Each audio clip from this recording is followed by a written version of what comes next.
Ya kai guzu a sai me ke faruwa ko garin nan ko ta san har kwace ake yi. Haba. Wallahi In iskan da ya isa mun kwace, ni za ya kwace ka san waye ni a cikin gari. Za ka zo kai mun kwace duk iskancin ka da rashin kunyar ka. ba sai da mu kalli mutum ba nake ga ma. Ba inda ba mu shiga ba, kashe mutum muke mu kwace abun ka da uwar ka. Ne ma ku. Wallahi an wani kwace. Sai ta jiya. Jiya ma. Sai ƙarya ne wallahi kai ka sani. Yan yara me ke kawo ku wannan tsakiyar daji ba ku san cewa wannan dajin sai me shi ba yake shigowa. Ba Allah.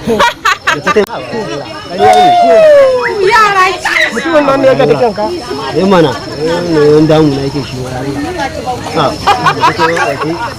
Ku mana shiru mu ji abin da ake. da ku kawo ne ko kuma na raba ku da duniyan gaba daya da ban ga amfanin ku ba. Miko! Kada an kuran ka miko.